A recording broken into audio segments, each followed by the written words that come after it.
Irmãos, Cristo, ele, quando viveu aqui nas poeirentas terras deste mundo, ele foi um líder muito diferente dos demais. Ele era, podemos dizer, revolucionário para a sua época, a maneira de Cristo liderar. Ele era muito diferente dos líderes que nós conhecemos hoje.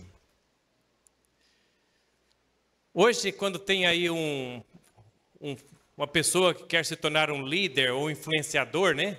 O que eles fazem? Esses influenciadores do YouTube, quando eles querem que as pessoas sigam eles alugam uma mansão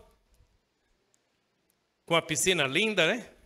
Aí fazem um vídeo e mostram aqui, olha aqui, sucesso meu aqui, essa casa linda, quase sempre é alugado, né? Mas eles investem, né? Para influenciar as pessoas, eles mostram que eles têm. Alugam um carro muito caro, às vezes uma Ferrari, né? Colocam ali naquela mansão e mostram o que eles têm. Falam, olha aí, aperta o botãozinho, me segue aí e tal. Jesus era muito diferente. Vamos ver algumas coisas que Jesus prometeu para aqueles que seguissem Ele? Se os irmãos tiverem as vossas Bíblias, acompanhem aí. São João capítulo 16, verso 33, foi o verso lido para baixo da nossa oração. Ele disse assim, tenho-vos dito isto para que em mim tenhais paz. No mundo tereis aflições. Então ele falou, você quer me seguir? Fica sabendo, neste mundo você vai ter aflições. 2 Timóteo capítulo 3, versículo 12. E na verdade, todos os que querem viver piamente em Cristo Jesus padecerão perseguições. Ele falou, você quer me servir, ser um servo fiel? Eu prometo para você que você vai padecer perseguição aqui nesse mundo. Mateus 16, verso 25. Ele diz assim, porque aquele que quiser salvar a sua vida, perdê-la. E quem perder a sua vida por amor de mim, achá-la. Ele falou, você quer me seguir? Você tem que estar disposto a perder a sua vida. Mateus, capítulo 8, verso 20. Bem diferente dos influenciadores do YouTube, né? Que mostram aquelas coisas que eu mencionei. Aí chega Jesus e ele conversando ali com um escriba que chegou e perguntou para ele, mestre, o escriba disse, falou, mestre, aonde tu fores eu te seguirei. Eu quero te seguir. Jesus falou, você quer mesmo seguir? Vou te prometer uma coisa aqui, olha. Vou te falar uma coisa. Mateus 8, 20. E disse Jesus, as raposas têm covis e as aves do céu têm ninhos, mas o Filho do Homem não tem onde reclinar a cabeça. Irmãos, quem ia querer seguir uma pessoa dessa? Chega para você e fala, ó, você quer me seguir, você vai ter aflição. Você quer me seguir, você vai ser perseguido. Você quer me seguir, mas eu não tenho nada não. Nem onde reclinar a cabeça aqui nesse mundo, eu não tenho. Deixei tudo nas mãos do Pai. Ele não explicava todos os detalhes, né? Mas ele tinha tudo. Mas ele falava para as pessoas que não tinha nada. E se você quiser me seguir, me segue, mas essas são as condições. Marcos 13, verso 13. Ele disse, sereis odiados por todos por amor do meu nome. Mais outra promessa, né? Quer me seguir? Você vai ser odiado por todos por amor do meu nome. Aí diz assim, mas quem perseverar até o fim, esse será salvo. Marcos 13, verso 9. Mas olhai por vós, porque vos entregarão aos concílios e às sinagogas, e sereis açoitados, e sereis apresentados perante presidentes e reis, por amor de mim, para lhes servir de testemunho. Ele falou assim, olha, eu vou levar você, se você me seguir, você vai ser apresentado diante de reis, diante de presidentes, mas não vai ser para ser honrado, não. Você vai ser apresentado às autoridades, vocês vão ser entregues aos concílios, e vocês ali serão açoitados. Essas eram as promessas que Cristo fazia para os seus discípulos. Aí quando chega ali em São Lucas, capítulo 14, versos 28 e 30, aí Jesus fala com os discípulos, fala assim, olha, mas é importante que vocês saibam o preço, quanto custa me seguir. Aí ele explica para ele, fala assim, pois qual de vós, querendo edificar uma torre, não se assenta primeiro? Para nós hoje seria uma casa, hoje a gente não edifica torre, né? Aí Jesus fala assim, olha, se você quer edificar uma casa, quem é que vai começar a construção de uma casa? E não senta primeiro a fazer as contas dos gastos, para ver se tem com que acabar a construção. Para que não aconteça que depois de haver posto os alicerces e não podendo acabar, todos os que a virem comecem a escarnecer dele. Então Jesus falou assim, olha, se você vai construir uma casa, você começa a construção, mas antes de começar a construção, você faz os cálculos de quanto vai gastar. Porque senão você começa a não dar conta, as pessoas vão ficar zombando de você, escarnecendo de você, falando, começou a fazer uma casona aí, não deu conta, né? Exibido. Ele falou, então senta primeiro, faz as contas. Irmãos, Cristo chama a gente para fazer para calcular o custo. Mas sabe o que é interessante? É que ele fala para a gente fazer o custo, mas ele não define o custo. Ele quer que a gente entenda realmente qual é o preço, mas não é um preço muito exato, e aí é um problema para a gente. Se alguém chegasse para você hoje assim, e falasse assim, olha, está aqui, eu vou te vender aquela propriedade, aquela casa ali, está o contrato aqui, assina o contrato ali. Aí você dá uma olhada no contrato, está lá, falando que você tem as obrigações para cumprir, vai pagar dia tal, de tal maneira, mas aí não tem o preço, está em branco, você assina? Não, né? Eu também não. Depois a pessoa coloca o tanto que quer lá, né? Mas aqui está o problema quando Cristo chama a gente para seguir Ele. Ele fala assim, olha, você tem que assinar um contrato comigo, mas você vai assinar o contrato em branco. Eu não vou te falar quanto que vai custar. Você tem que entender que o preço pode ser muito alto. Ele fala assim, olha, você não precisa saber o preço.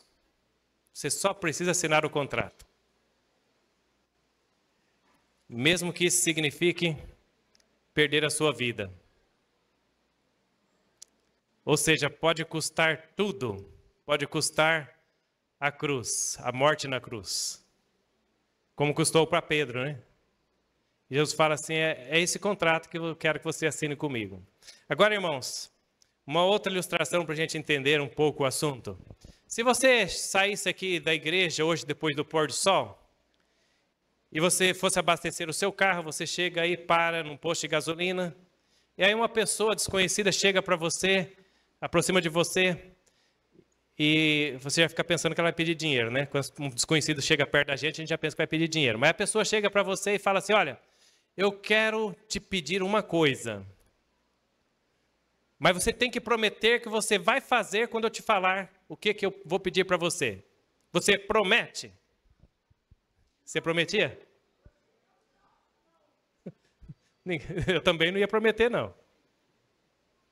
Um estranho chega e me pede para prometer que eu vou fazer o que ele pedia, o que ela pedia, eu não vou prometer. Mas tem uma coisa, sabe de uma coisa? Se a minha mãe, o meu pai, ou a minha esposa chegasse para mim e falasse, olha, eu vou te pedir uma coisa, mas antes de eu pedir esta coisa, eu preciso que você prometa que você vai fazer. Sabe de uma coisa?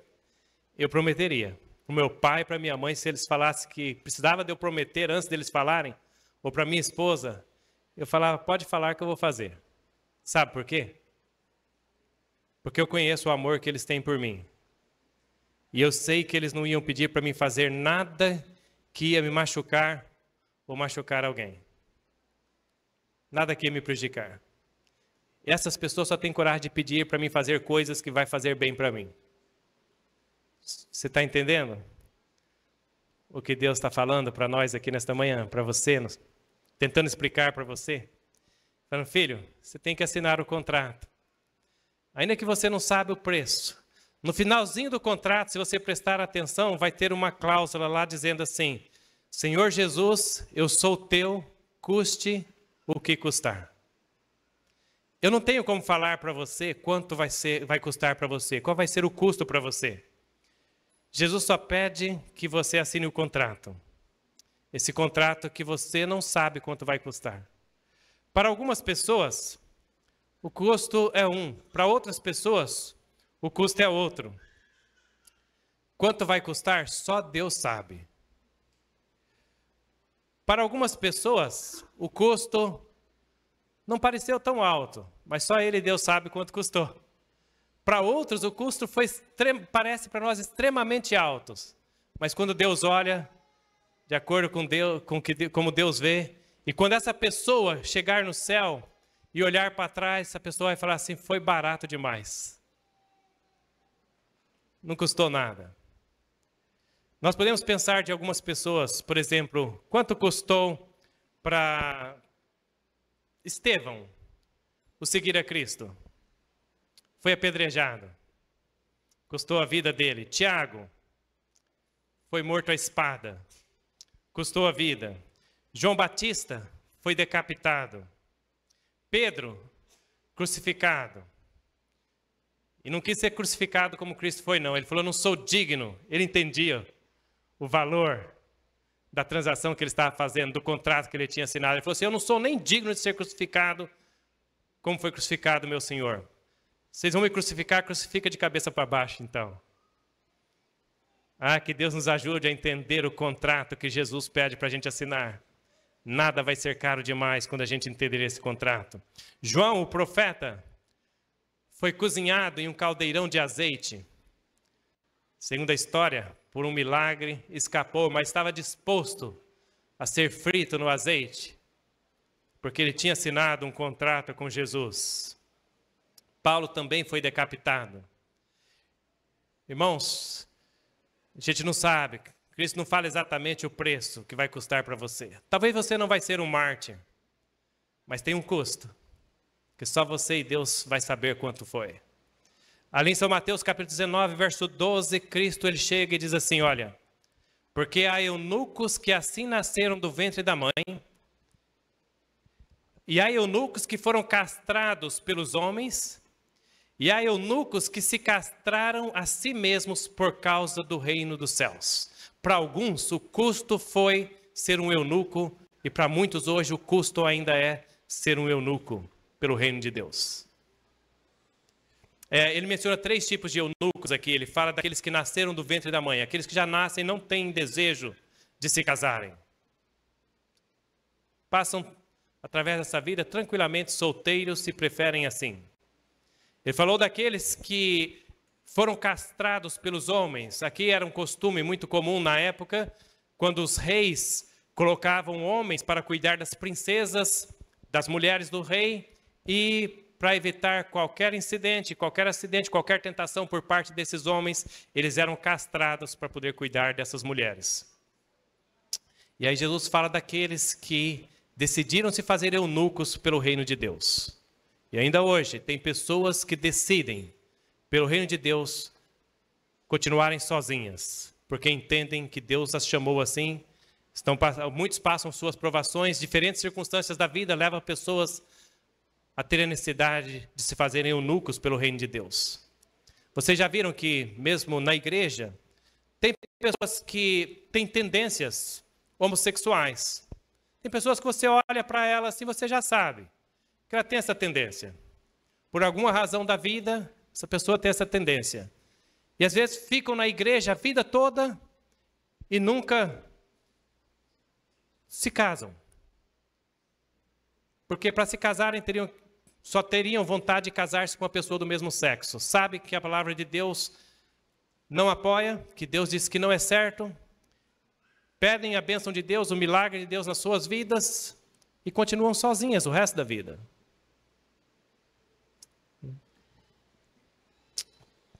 Eu conheci, há poucos anos atrás, tem menos de 2 anos, eu conheci um caso. Existem vários casos de pessoas cristãs que vivem nessa situação. Eu conheci um jovem, membro da igreja, e conhecendo o que Deus pede dele, mas ele tem tendências homossexuais. Para ele olha para um homem e ele gostaria de ter um relacionamento com um homem. E ele, sabendo que não é correto, de acordo com a palavra de Deus, ele decidiu então forçar um pouco a natureza dele, né? Os sentimentos dele. Teve amizade com uma jovem, também da igreja. Começaram a namorar e finalmente se casaram. Mas para uma pessoa na situação dele, quando ele chegou na lua de mel, para ele olhar para uma mulher, era como para mim estar num quarto com outro homem. Não funciona. Não funcionou. Ele tem vontade de fazer as coisas certas, gostaria de casar, mas não deu. Ele olhava para a esposa, era como se tivesse um homem aqui, né? Com outro homem dentro do quarto. Não deu certo. Uma tragédia na vida dele, na vida da jovem. Problema, né? Mas tentando fazer o melhor que pode para servir a Deus. Infelizmente, nem todas as pessoas entendem a luta que uma pessoa dessa passa. Nem todo mundo na igreja entende o amor que precisamos mostrar para uma pessoa que está nessa situação. Deus ama essas pessoas, apesar das suas lutas, das suas dificuldades. Eu fiquei com muita pena desse jovem e oro por ele. Eu mantenho amizade com ele até hoje, a gente se comunica, porque eu sei o quanto que ele necessita do amor, do carinho da igreja e dos braços do Pai Celestial. Irmãos, eu não sei qual vai ser o custo para você, mas Deus sabe. E quando Ele fala para você assinar o contrato, Ele não escreveu no contrato porque para Ele a palavra dele é o suficiente, mas Ele disse para você que Ele vai estar ao seu lado, seja qual for o custo. Lucas 14, 26 e 27, Jesus disse: se alguém vier a mim e não aborrecer a seu pai, e mãe, e mulher, e filhos, e irmãos, e irmãs, e ainda também a sua própria vida, não pode ser meu discípulo. E qualquer que não levar a sua cruz, e não vier após mim, não pode ser meu discípulo. Aqui parece que tem uma contradição de Jesus, porque ele diz assim, olha, você deve honrar o seu pai e a sua mãe. E agora nesse verso, ele está dizendo assim, se alguém vier a mim e não aborrecer seu pai, sua mãe, mulher, filhos, irmãs, irmãos, não é digno de mim. Precisamos só entender o que está passando aqui. Jesus, ele deu o mandamento, falando para nós honrarmos pai e mãe. Jamais ele iria contradizer isso e falar para você não amar seu pai e sua mãe. Mas o que ele está falando aqui é, querido irmão, querida irmã, é que muitas vezes a maneira como você vai tratar seu pai, sua mãe, seus filhos, para o mundo vai parecer que você os aborrece. O mundo não vai entender o seu amor, o seu carinho por essas pessoas. Os seus filhos muitas vezes não vão entender o seu amor, a sua preocupação, o seu cuidado com eles. E vai parecer que você os aborrece. Quantas vezes os filhos, né, a gente quando é novo, os pais falam com a gente, restringem a gente, não deixam a gente fazer certas coisas, a gente não entende. A gente acha que o pai e a mãe são ruins. Não deixam fazer, querem mandar em tudo que eu vou fazer, né? Aí depois, quando a gente fica um pouco mais velho, a gente começa a entender as coisas. É isso que Jesus está falando. Olha, a maneira que você vai tratar seu pai, sua mãe, seus irmãos, seus filhos, muitas vezes eles não vão entender, o mundo não vai entender. E vão acusar você de estar fazendo as coisas errado, de estar aborrecendo aqueles a quem você ama. Aqui Jesus apresenta essa linguagem bem drástica para a gente poder entender o custo de seguir a Ele. De ser mal entendido pelo mundo, ser mal entendido por familiares, por amigos. E ele vai e passa para o verso seguinte ali, apresenta outra linguagem bem drástica, onde ele fala assim, olha, se você não estiver disposto a morrer na cruz, carregar sua cruz e morrer por mim na cruz, você não pode ser meu discípulo. E sabe de uma coisa? Eu quero falar para vocês, isso aqui não é uma metáfora, não. Jesus está falando de realidade. Alguns de nós vamos ser chamados para morrer por Ele, para sermos mártires. Isso aconteceu no passado e vai voltar a acontecer no futuro. Você está disposto a morrer por Jesus? Você acha que vale a pena seguir a Cristo? Ainda que tenha que assinar esse contrato falando, Senhor, eu sou teu, custe o que custar. Eu quero falar para você nesta manhã que se você escolher o mundo, as coisas que o mundo pode te dar, que o mundo pode te oferecer, você pode alcançar tudo que o mundo pode te dar. Mas se você escolher Jesus, você vai receber dele muito mais do que o mundo pode te dar. Jesus tem muito mais para dar para você, 1000 vezes mais do que o que esse mundo pode dar. Lucas 14, 33, ele diz assim, assim, pois, qualquer de vós que não renuncia a tudo quanto tem, não pode ser meu discípulo. Aqui nesse verso, Jesus deixa claro para a gente, bem claro, falando assim, olha, pode custar tudo que você tem e tudo que você é, seguir a mim. Ele fala muito claro nesse verso. Pois qualquer de vós que não renuncia a tudo quanto tem, não pode ser meu discípulo. Mesmo que você seja rico, você tem que entender que tudo pertence a Deus. Você entrega tudo no altar dele. Não estou falando que você tem que dar tudo para a igreja, não. Deus escolheu você para administrar. Você é o mordomo. Mas você tem que ter em mente que isso, tudo que você tem, pertence a Deus. E não podemos esquecer que um dia a gente vai ter que deixar tudo isso mesmo para trás aqui nesse mundo. Então, para a pergunta, né? Quanto vai custar? A resposta mais prática é, não posso te falar antecipadamente, mas pode dar PT. Pode dar perda total. Pode ser que você vai ter que entregar tudo que você tem e tudo que você é. E uma coisa a mais, o preço não é negociável. Não dá para você falar com Jesus, Jesus, eu vou pôr uma cláusula aqui no contrato, falando assim, olha, eu vou seguir a Jesus, eu me entrego a Ele, mas até esse custo aqui. Se for mais que isso, aí eu já não vou seguir. Não pode pôr essa cláusula lá. O contrato tem que ser do jeito que Ele escreve. Vou te seguir, custe o que custar. Mateus 13, 44.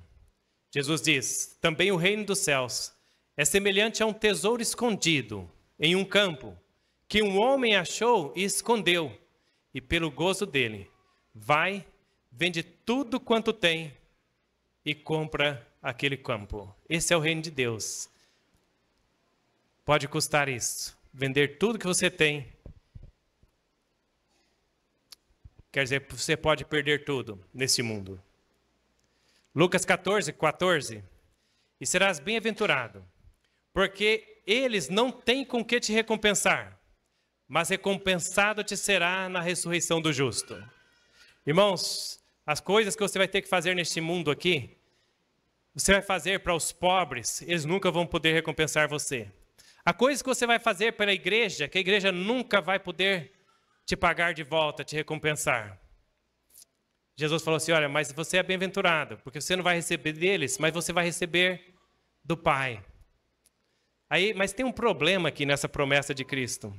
Mesmo nessa promessa tem um problema. Ele promete que você vai ser recompensado, mas sabe qual é o problema?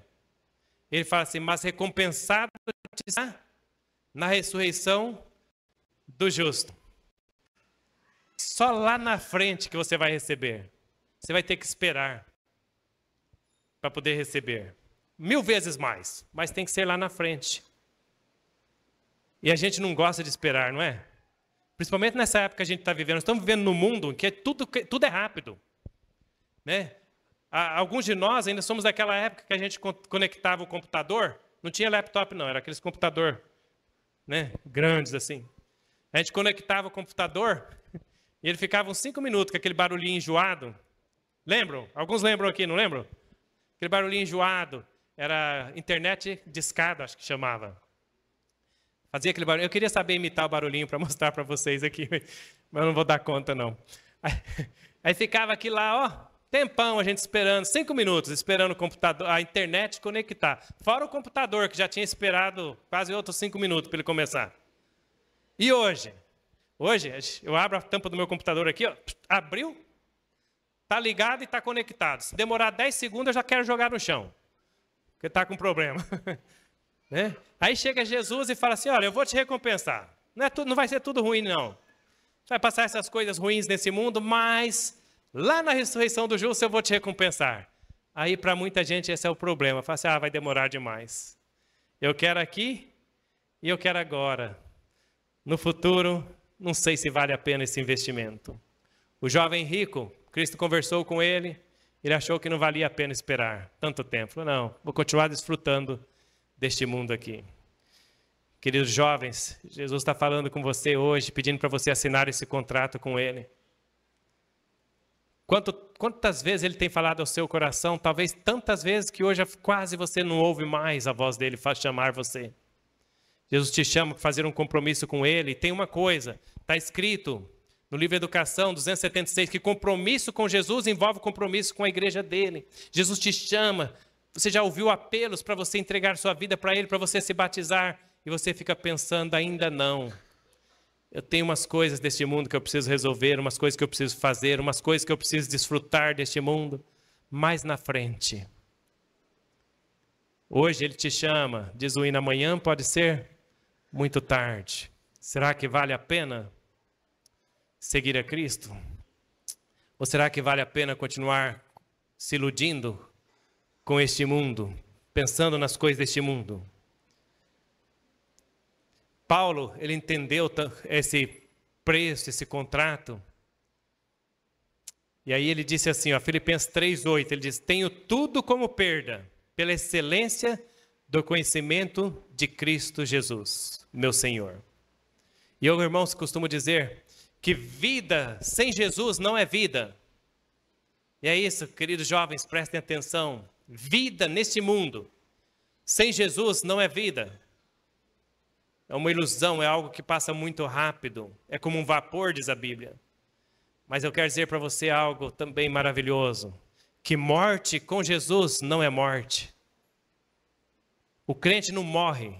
Ele descansa no Senhor por um curto período, enquanto passa deste mundo para um mundo melhor. E Jesus falou para os discípulos, ele falou assim, olha, não tem ninguém que me segue, que não vai receber 100 vezes tanto. Já neste tempo, em casas, irmãos, irmãs, mães, filhos e campos, com perseguições. Poxa, como estava ficando bom, né? Ele prometendo, estava ficando bom. Jesus falou, olha, aqui mesmo neste mundo eu vou dar para você 100 vezes mais. Em casas, irmãos, irmãs, mães e filhos e campos. Aí depois ele fala assim, mas com perseguições. Como que é que Jesus dá para a gente 100 vezes mais casas, filhos, irmãos, irmãs, pais?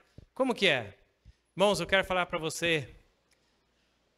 Você viaja daqui, você chega em qualquer país do mundo, onde tem um movimento de reforma, você tem pais, irmãos, irmãs, você tem pessoas que cuidam de você, que te recebem na casa deles. É assim ou não é? Irmão Marcos já viajou por aí? Outros irmãos viajaram. Qualquer lugar que você chegar, você tem irmãos. Você tem casa para ficar. Não precisa ir para hotel, não. Está aqui, os irmãos de Goiânia estão aqui, né? Onde estão os irmãos de Goiânia? Nem sabiam, né? Mas aqui, não precisava ir para o hotel, não, viu? Podia ter encostado aqui na igreja, na casa dos irmãos aí, receberiam com prazer, viu? De vez em quando a gente fica no hotel porque a gente quer, mas que tem casa para a gente, onde a gente chega, se tiver igreja, tem casa. Tem até o quartinho aqui dos hóspedes aqui na igreja, aqui, se precisar. Irmãos, vou deixar para contar um pouquinho para vocês sobre a Ucrânia à tarde, mas a gente, irmãos, onde quer que a gente chegar, nós temos casas, temos irmãos, a gente não passa necessidade, em qualquer país que a gente chegar. E é isso que Jesus está falando aqui. Ele falou assim, olha, vocês vão ter casa, irmãos, pais, onde vocês forem, vocês vão ter família. Ele falou, mas nesse mundo vocês vão ter perseguições. Aí ele fala assim, e no século futuro, aí eu vou dar para vocês a vida eterna. E ele completa e diz assim, porém muitos primeiros serão derradeiros, e muitos derradeiros serão os primeiros. Será que vale a pena morrer por Jesus, se formos chamados para morrer por Ele? O que você pensa? O que você acha? Vale a pena ou não? Vale, não vale? E se ele pedir um pouquinho menos, será que vale a pena?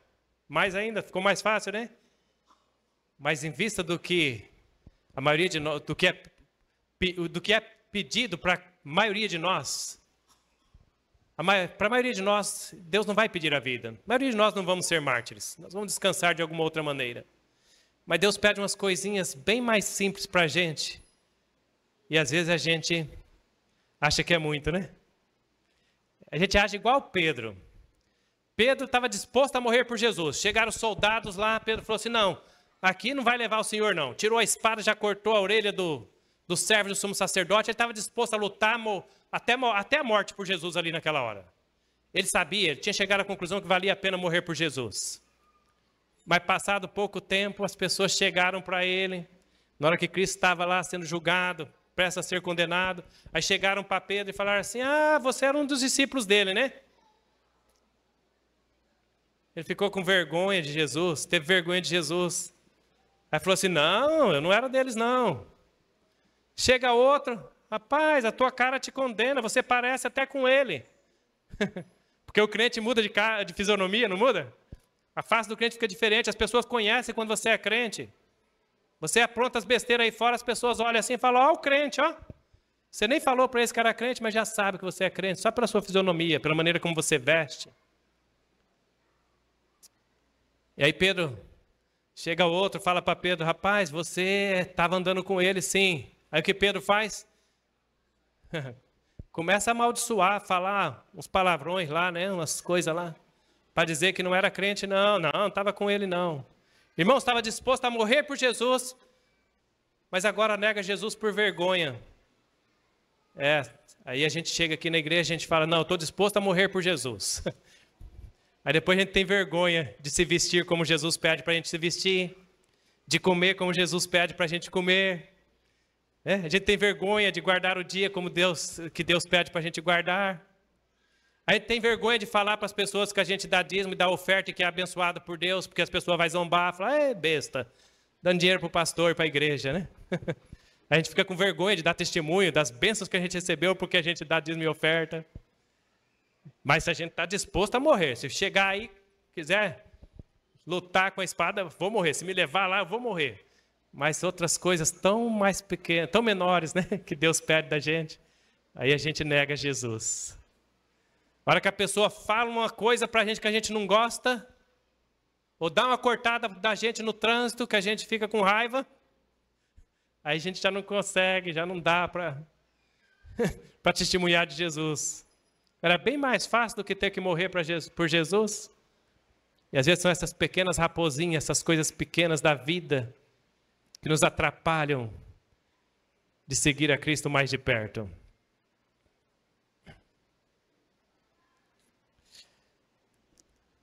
Muitas vezes o inimigo vai falar para você que não vale a pena. Vai colocar dúvidas na sua cabeça.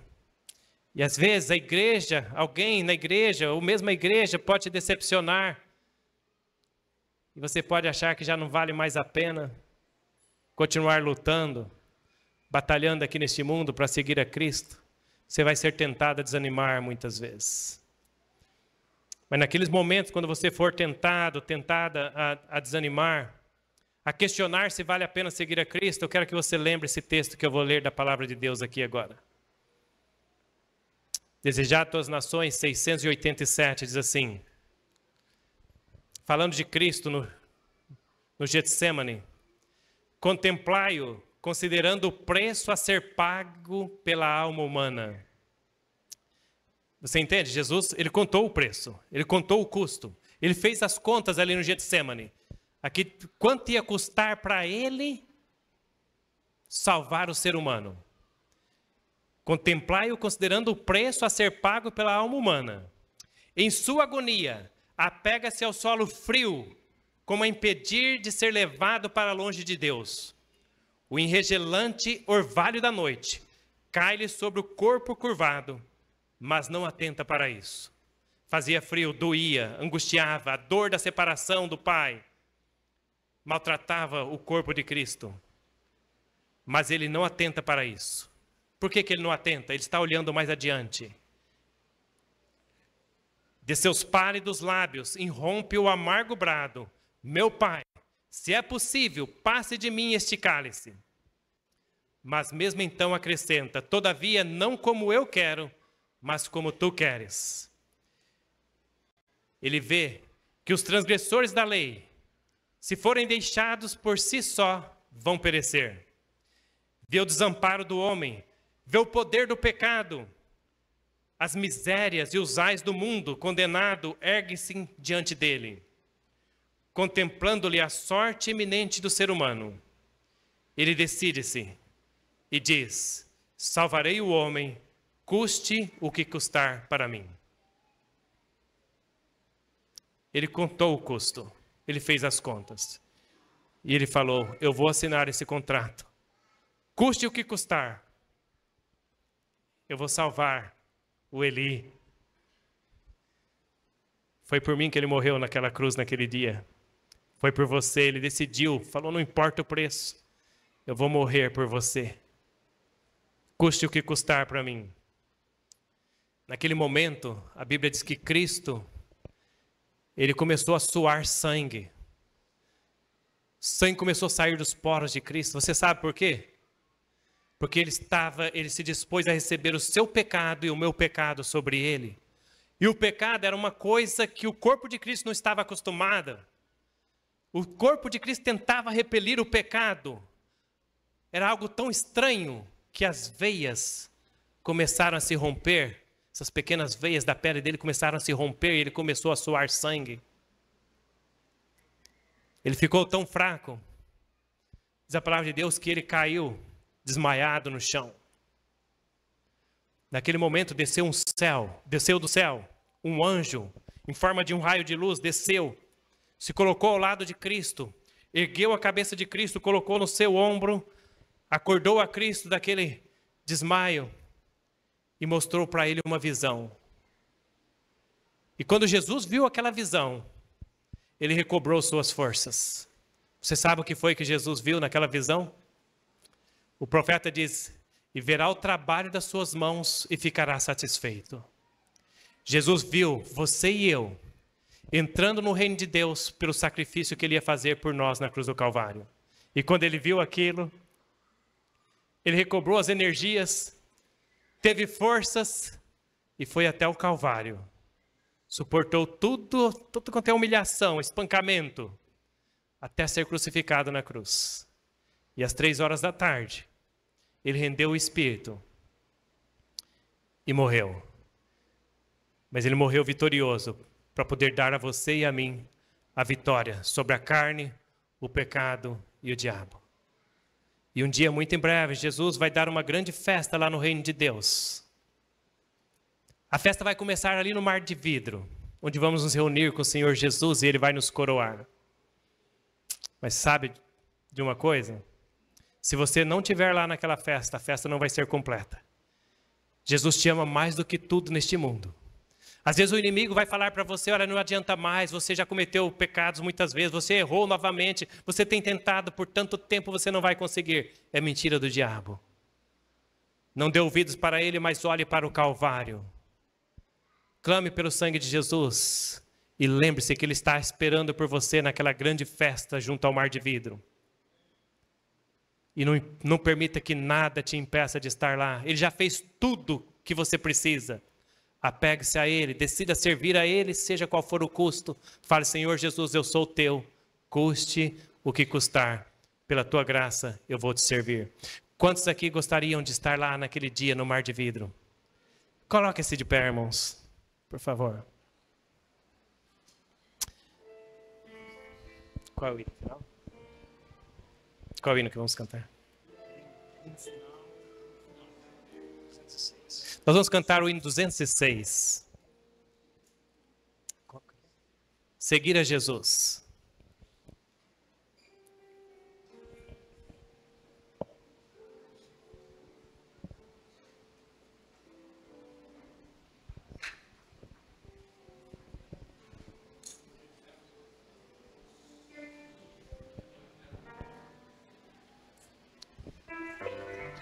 Vamos terminar primeiro.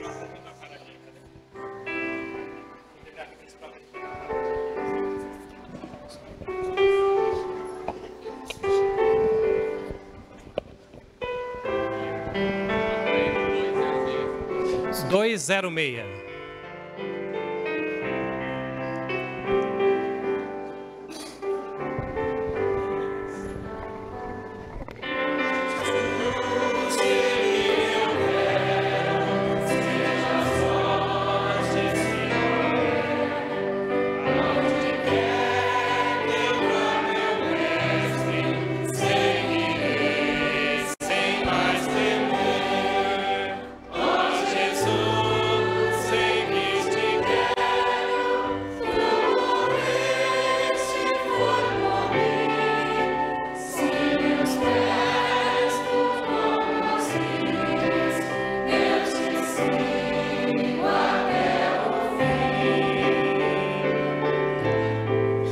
Irmãos, queria saber aqui, dos que estão aqui na igreja hoje, quantos ainda não fizeram um compromisso com Jesus através do batismo? Por favor, levante a mão.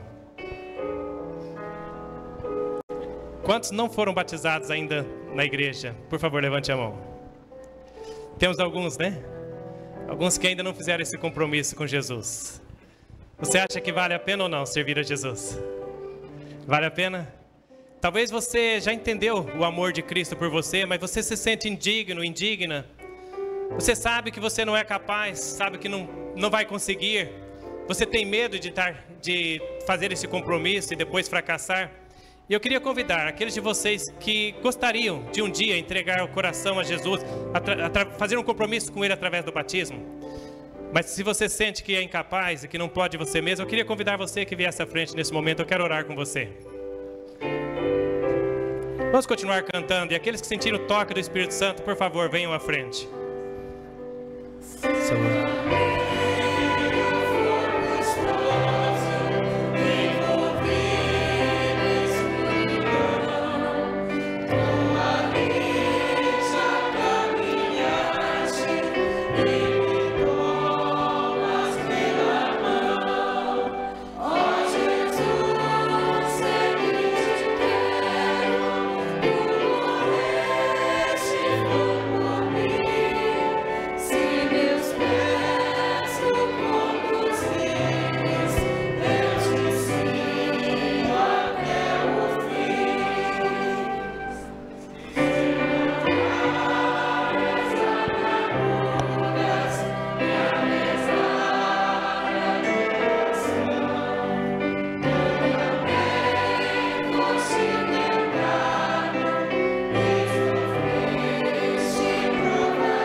Eu quero falar para vocês nesta manhã que às vezes se sentem incapazes de seguir a Cristo, sentem que fracassaram algumas vezes ou que têm medo de fracassar. Talvez você entenda que você não merece esse amor de Jesus por você. Eu quero dizer para você que eu também sinto a mesma coisa muitas vezes. Eu sinto que não mereço esse amor de Jesus por mim. E eu tenho certeza de que eu não sou capaz de servir a Ele. Não importa, eu sou um pastor já por muitos anos, mas ainda sou um filho que precisa do braço do Pai. E é isso que todos nós precisamos. Sabe, eu quero falar mais para você. Eu como pastor, como ministro do Evangelho, eu preciso da graça de Jesus para ser salvo, tanto como aquela prostituta que está lá no centro do Rio de Janeiro hoje. Tanto quanto aquela pessoa que está caída na sarjeta, bêbada hoje. Eu só posso ser salvo pela graça de Cristo, tanto quanto aquela pessoa. A única diferença é que aquela pessoa ainda não entendeu o amor do Pai. Mas vocês vieram aqui nesta manhã, querem para eu orar por vocês, porque vocês entenderam esse amor do Pai, esse amor sem limite. E esse é um grande passo. E agora eu quero dizer para você, nunca duvide do sangue de Jesus, que Ele é todo poderoso para te salvar, não importa as circunstâncias da sua vida. Nunca dê ouvido ao inimigo falando para você que você não é capaz, que você não merece. Não converse com ele. É verdade. Só pensa, fala com Jesus, conversa com Jesus, fala: Jesus, é verdade, eu não mereço, eu não sou capaz, mas eu confio no teu poder e no teu sangue. Ajuda-me. E Ele está disposto o tempo todo. Ele fez o mais difícil, que foi morrer por nós na cruz do Calvário. E ali diz que Ele contou o custo. Ele falou assim: não importa o quanto custar, eu vou lá para salvar essa pessoa. Sabe para em quem que Ele estava pensando? Naquele momento estava pensando em você. Estava pensando em você, estava pensando em você, em cada um de nós. Eu já tinha ouvido falar muitas vezes na igreja, os irmãos falaram assim: se fosse por uma alma, Jesus viria a este mundo e morreria. Só por uma alma. Eu estava lendo o livro Parábolas de Jesus um dia, e eu encontrei lá na parte, falava assim: se fosse por 2 almas, Jesus viria a esse mundo. E eu confesso para vocês que eu fiquei um pouco decepcionado, porque falava 2 almas, eu pensei, então não seria só por mim. Aí 2 páginas para frente estava lá falando: se fosse por uma alma ele viria. Isso quer dizer que se fosse por você, só por você. Você consegue entender isso? É um amor incomparável. Mas Jesus te ama mais.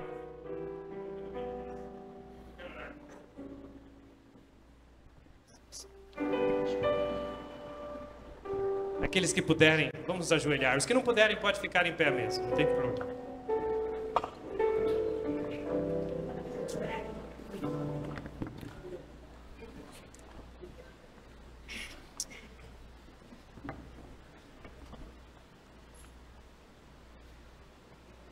Querido Deus e amado Pai, em nome de Cristo nós estamos aqui na Tua presença, diante do Teu altar uma vez mais, para Te agradecer pelo Teu infinito amor demonstrado para conosco na pessoa de Jesus Cristo. Obrigado, Pai, por fazer tão grande sacrifício, de enviar o Teu único Filho para ser maltratado e ser crucificado ali no Calvário por nós. Pai, obrigado pelo toque do Teu Santo Espírito nos nossos corações nesta manhã com a Tua palavra. Que possamos sair daqui entendendo que vale a pena Te servir, e que o Senhor pede de nós é o mínimo. Pode parecer muito para nós, mas um dia na eternidade vamos entender que foi muito barato. Pai, obrigado por tocar no coração dessas almas que ainda não são membros da igreja. Que elas possam se apegar a esse toque do Espírito Santo. Possam se apegar a essa pequena faísca que o Senhor acendeu no coração delas. E que junto com o Espírito Santo possam fazer dessa faísca um grande fogo que venha aquecer as suas vidas e venha brilhar neste mundo de trevas para salvar outras almas para Jesus. Pai, eu coloco nas Tuas mãos essas almas preciosas. Conforta elas, cerca elas com o Teu poder, com a companhia dos Teus anjos, com a direção do Teu Santo Espírito. Livra elas dos males, dos perigos, das tentações, dos homens maus e, mais de tudo, livra elas de pecarem contra Ti. Salva essas almas preciosas para o Teu reino. Pai, abençoe a Tua igreja aqui, que a igreja possa continuar sendo um farol neste mundo de trevas. Que o Teu povo possa mostrar aos vizinhos da igreja e às pessoas dessa cidade o Teu amor. E que assim muitas almas possam sentir o desejo de fazer parte da Tua família e de Te servir, de guardar os Teus mandamentos. E que um dia nós possamos juntos entrar no reino celestial. Entregamos nossos anseios, nossos cuidados, nossas preocupações em Tuas mãos. E ajuda-nos a sairmos daqui mais confiantes do que chegamos. E tendo a certeza de que tivemos aqui um encontro com Jesus. Pai, não merecemos nada, mas pedimos tudo no precioso nome de Jesus. Amém. Que Deus abençoe a igreja, que Deus abençoe cada um de vocês aqui. Eu vou estar orando por vocês, orem por mim também, por favor. E eu vou orar, que Deus continue trabalhando na vida de cada um de vocês.